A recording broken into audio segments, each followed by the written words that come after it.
నమస్తే, welcome to Bharati TV. నేను బాపయ్య. నారా లోకేష్ ఆంధ్రప్రదేశ్ విద్యాశాఖ మంత్రి, అలాగే ఐటీ శాఖ మంత్రి. ఈయనని ఒకప్పుడు వైఎస్ఆర్ కాంగ్రెస్ పార్టీ వాళ్ళంతా ఎగతాళి చేసేవాళ్ళు. ఎలా అంటే 2014-19 మధ్యలో లోకేష్ అసలు ఎన్నికల్లో పార్టిసిపేట్ చేయకుండా ఎమ్మెల్సీ పదవి తీసుకుని ఆ పదవి ద్వారా మంత్రి అయ్యారు. మంత్రి అయ్యి ఆయన అడ్డదారిలో రాజకీయాల్లోకి వచ్చారు. ఆయన పప్పు సుద్ద, ఆయన ఎక్కడ పోటీ చేసినా గెలవలేడు అని చెప్పేసి 2019-2024 మధ్య రోజా, కొడాలి నాని లాంటి వాళ్ళు, అలాగే జగన్మోహన్ రెడ్డి లాంటి వాళ్ళు అందరూ కూడా, విజయసాయి రెడ్డి కూడా, ఈవెన్ పెద్దవాడై ఉండి విఘ్నత తెలిసుండి కూడా విజయసాయి రెడ్డి కూడా రాజకీయంగా ఏదో ఒక బురద చల్లాలి కాబట్టి లోకేష్ మీద పప్పు అనే ముద్ర వేయడానికి వాళ్ళు శతవిధాలుగా ప్రయత్నించారు. కానీ లోకేష్ ఎలా అంటే బౌన్స్ బ్యాక్ అయ్యి మొత్తం అంతా కూడా పూర్తిగా తన పంథాన్ని మార్చేసుకుని, అంటే గతంలో ఎలా ఉండేదంటే ఫారెన్ నుంచి వచ్చాడు, తెలుగు మాట్లాడడం కూడా అంతంత మాత్రం, కానీ ఇప్పుడు అసలు మొత్తం విలేకరులనే నిలబెట్టి క్వశ్చన్లు అడగండి అనే స్థాయికి వచ్చేసాడు.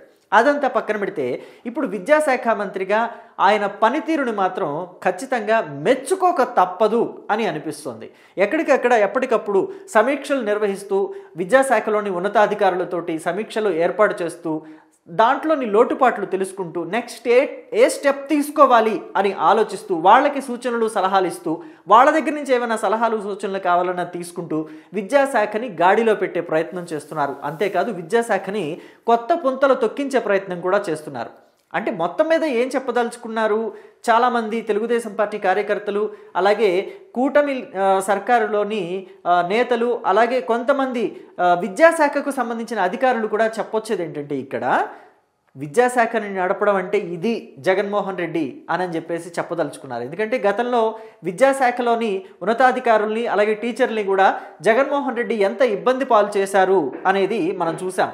ఎందుకంటే వైన్ షాపుల దగ్గర టీచర్లని కాపలాగా పెట్టిన ఘనత కేవలం జగన్మోహన్ రెడ్డికి మాత్రమే దక్కుతుంది.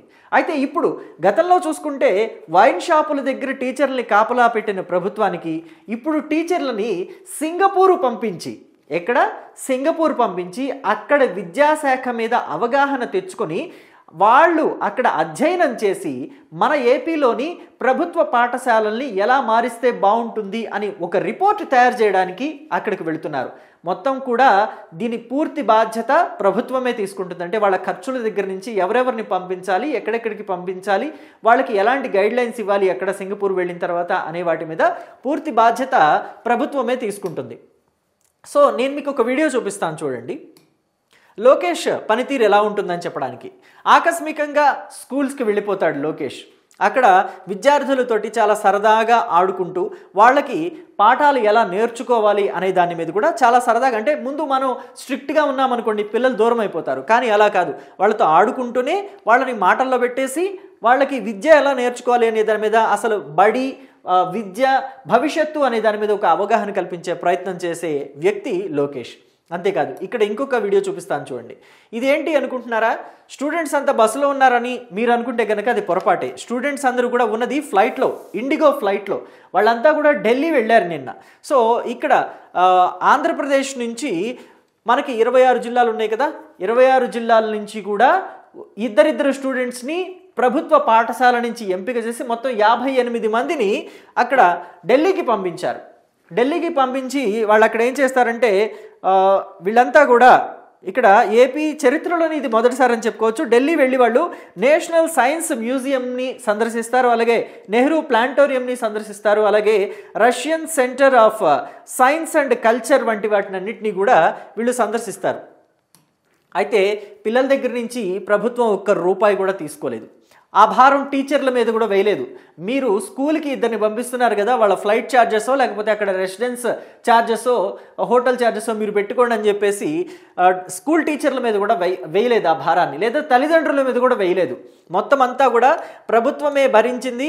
ఈ ప్రభుత్వమే అంటే కూటమి సర్కారే ఈ స్టూడెంట్స్ని ఢిల్లీ పంపించి వాళ్ళకి విద్య మీద అవగాహన కల్పించేలాగా, అలాగే టెక్నాలజీ మీద అవగాహన వచ్చేలాగా, అలాగే వాళ్ళకి భవిష్యత్తు మీద, అంటే మనం ఎలాంటి విద్యని ఎలాంటి కోర్సులు తీసుకుంటే 10th క్లాస్ తర్వాత ఎలాంటి కోర్సులు తీసుకుంటే మనం ఎలా అవ్వగలం, మనం ఏం సాధించగలం అని తెలుసుకునే విధంగా వాళ్ళకి ఈ టూర్ని ఏర్పాటు చేసింది.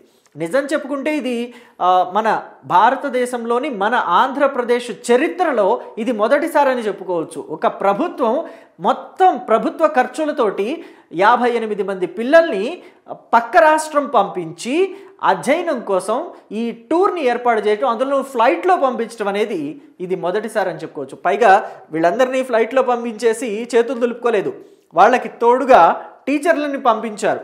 వాళ్ళు అక్కడ అన్ని ఏర్పాట్లు కూడా వాళ్ళే చూసుకున్నారు. అక్కడ ఢిల్లీ వెళ్ళిన తర్వాత ఎక్కడ ఉండాలి, అక్కడ నేషనల్ మ్యూజియంకి, నెహ్రూ మ్యూజియంకి, లేకపోతే నేషనల్ ప్లానిటోరియంకి, ఇలాంటి వాటన్నిటికీ కూడా ఎలా వెళ్ళాలి ఏంటి అనేది కూడా మొత్తం అన్ని ఏర్పాట్లు ప్రభుత్వమే చేసింది. ఇది మాత్రమే కాదు, మనం ఇందాక చెప్పుకున్నాం టీచర్లని కూడా సింగపూర్ పంపించబోతోంది అని చెప్పేసి.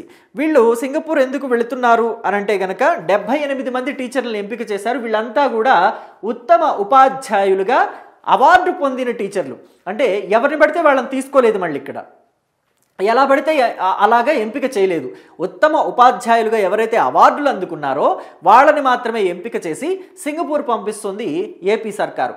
అక్కడ వాళ్ళు వెళ్ళి ఏం చేస్తారు అంటే కనుక సింగపూర్లో స్కూళ్ళన్నీ పరీక్షిస్తారు. అయితే సింగపూరే ఎందుకు ఎంచుకున్నారు, వేరే దేశం వెళ్ళొచ్చు కదా అని మీకు అనుమానం రావచ్చు. ఎందుకంటే ప్రపంచవ్యాప్తంగా చూసుకుంటే కూడా సింగపూర్ దేశం ఏదైతే ఉందో ఆ సింగపూర్ దేశంలో విద్యా వ్యవస్థ అనేది చాలా బలంగా ఉన్న వ్యవస్థ.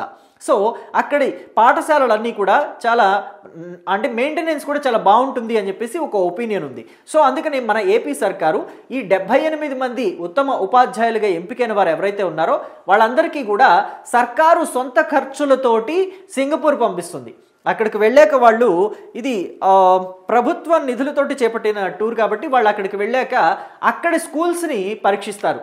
మొత్తం అంతా కూడా ఆ స్కూల్స్లో ఎటువంటి ఏర్పాట్లు ఉన్నాయి, విద్యా వ్యవస్థ ఎలా నడుస్తోంది, అలాగే పాఠశాలల్లో టీచర్లకి బోధన పద్ధతులు ఎలా ఉన్నాయి, క్లాసులు ఎలా ఉంటున్నాయి, అంటే క్లాస్ మెయింటెనెన్స్ ఎలా ఉంటుంది, స్కూల్ మెయింటెనెన్స్ ఎలా ఉంటుంది, విద్యార్థులకి యూనిఫామ్ ఎలా ఉంటుంది, ఇవన్నీ కూడా వాళ్ళు అక్కడ పరీక్షిస్తారు. మొత్తం అంతా కూడా తిరిగి సందర్శించి వాటన్నిటి మీద కూడా ఒక రిపోర్ట్ తయారు చేసి ప్రభుత్వానికి ఇస్తారు ఆ ఉపాధ్యాయులు. ప్రభుత్వం ఈ రిపోర్ట్ని తీసుకుని మన ఏపీలో స్కూల్ మెయింటెనెన్స్ ఎలా ఉండాలి, క్లాసుల మెయింటెనెన్స్ ఎలా ఉండాలి, ఉపాధ్యాయులు విద్యార్థులతో ఎలా మసులుకోవాలి, అలాగే పాఠాల బోధన ఎలా ఉండాలి అనే వాటి మీద ఒక రిపోర్ట్ తయారు చేసి దాన్ని మన స్కూల్స్లో మన ఏపీలోని ప్రభుత్వ పాఠశాలల్లో ఇంప్లిమెంట్ చేయబోతోంది అని చెప్పేసి టాక్ ఉంది. సో దీనికోసమే టాక్ ఉండడం కాదు, అసలు వాళ్ళని పంపించిన ప్రధానమైన కారణమే అది. సో కాబట్టే దీనికోసమే వాళ్ళందరినీ కూడా సింగపూర్ పంపించబోతున్నారు.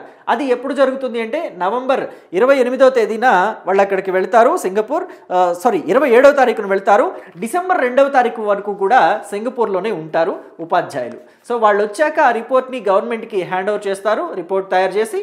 సో ఆ రిపోర్ట్ని బేస్ చేసుకుని సమూలమైన మార్పులు తీసుకొస్తుంది ఏపీ సర్కారు అని చెప్పడంలో కూడా ఎటువంటి సందేహం లేదు. ప్రభుత్వం కూడా ఆ కృత నిశ్చయంతో పనిచేస్తుంది. ఇప్పుడు కూడా ఇక్కడ మనం ఇంకొక విషయం గుర్తు చేసుకోవాలి. 2024 ఎన్నికలు అయిపోయిన తర్వాత విద్యాశాఖ ఎవరి చేతికి వెళుతుందా అని చెప్పేసి చాలామంది ఎదురు చూశారు. కానీ లోకేష్ మాత్రం నాకు విద్యాశాఖ కావాలి అని చెప్పి అడిగి తీసుకున్నారట. ఎందుకని అంటే విద్యాశాఖను మెయింటైన్ చేయడం అంత ఆషామాషి విషయం అయితే కాదు, చాలా కష్టమైన విషయమే. సో ఏమాత్రం తేడా వచ్చినా కానీ బెడిసి కొడుతుంది వ్యవహారం. సో అందుకని చెప్పేసి విద్యాశాఖను తీసుకున్న వాళ్ళు కూడా చాలా జాగ్రత్తగా ఉంటారు ఎప్పుడు కూడా. అంటే పేపర్లు లీక్ అయినా కానీ, లేకపోతే ఏదైనా మాస్ కాపీయింగ్ జరిగింది అని చెప్పేసి, పరీక్షా కేంద్రాలు సరిగా లేవు అని చెప్పేసి కానీ, ఇలాంటి వివాదాలు వచ్చినా కానీ అదంతా వచ్చి ఇక్కడ విద్యాశాఖ మెడకే చుట్టుకుంటుంది. సో కాబట్టి చాలా జాగ్రత్తగా ఉండాల్సిన అవసరం కూడా ఉంది విద్యాశాఖని తీసుకోవడం. కానీ లోకేష్ మాత్రం తాను విద్యాశాఖని ఏరి కోరి మరీ ఎంపిక చేసుకున్నారు. ఖచ్చితంగా నేను స్టూడెంట్స్ తోటి అంటే తన పాదయాత్రలో స్టూడెంట్స్ తోటి మింగిలైనప్పుడు వాళ్ళ మనోభావాలను తెలుసుకున్నాడు లోకేష్. సో కాబట్టి నాకు అదే కావాలి అని చెప్పేసి, విద్యార్థులు ఏం కోరుకుంటున్నారో నేను అది ఇవ్వాలి అని అనుకుంటున్నానని చెప్పేసి తను ఆ విద్యాశాఖని కోరి మరీ ఎంపిక చేసుకున్నాడు. సో కాబట్టి ఇప్పుడు విద్యాశాఖ కోసం తాను ఇంతలా తాపత్రయపడుతున్నాడు, శ్రమిస్తున్నాడు అని చెప్పడంలో కూడా ఎటువంటి సందేహం లేదు. సో ఇక్కడ చూసుకుంటే గతంలో సర్కార్ ఏవైతే నిర్ణయాలు తీసుకుందో వాటన్నిటినీ కూడా వాటికి ప్రస్తుత సర్కారు తీసుకుంటున్న నిర్ణయాలకి వ్యత్యాసాలని కూడా అసెంబ్లీలో చూపించాడు లోకేష్. అదేంటంటే గతంలో విద్యార్థులకి ఏవైతే ఈ రాజకీయాలు లేకపోతే కులాలు మతాలు వంటి వాటిని తేడాలు చూపించే విధంగా ప్రొజెక్షన్ ఏదైతే వాళ్ళ పాఠ్య పుస్తకాల్లో కావచ్చు, లేకపోతే వాళ్ళ స్కూల్ యూనిఫామ్లో కావచ్చు, బెల్టుల్లో కావచ్చు, అన్నిటి జగనన్న బొమ్మ, జగనన్న గోరుముద్ద అని చెప్పేసి ఇలాగా యూనిఫామ్కి కూడా కొంచెం పార్టీ గుర్తులు తగిలేలాగా స్కూళ్ళకి కూడా వైఎస్ఆర్ కాంగ్రెస్ పార్టీ కలర్స్ ఉండేలాగా పెయింట్స్ వేయటం, ఇలాంటివన్నీ చేశారు. సో అలాంటివన్నీ కూటమి సర్కారు హయాంలో ఉండవు అని చెప్పేసి తేల్చి చెప్పారు. యూనిఫామ్లు కూడా మార్పులు తీసుకొచ్చారు, క్వాలిటీ యూనిఫామ్ తీసుకొస్తున్నామని చెప్పారు. అలాగే బ్యాగుల్ని కూడా ఎటువంటి పార్టీ రంగులు లేకుండా, పార్టీ రంగులకు దూరంగా బ్యాగులు, షూ, అలాగే స్కూల్ యూనిఫామ్స్ కూడా, బెల్టులు కూడా ఇవ్వటం, వీటన్నిటిని కూడా ప్రతి ఒక్కటి క్లియర్గా మెన్షన్ చేసి చెప్పారు లోకేష్. దాన్ని బట్టి విద్యార్థులు రాజకీయాలకు దూరంగా ఉండాలి, విద్యకు దగ్గరగా ఉండాలి అని చెప్పేసి ఒక సంకేతం అయితే ఇవ్వటం జరిగింది లోకేష్.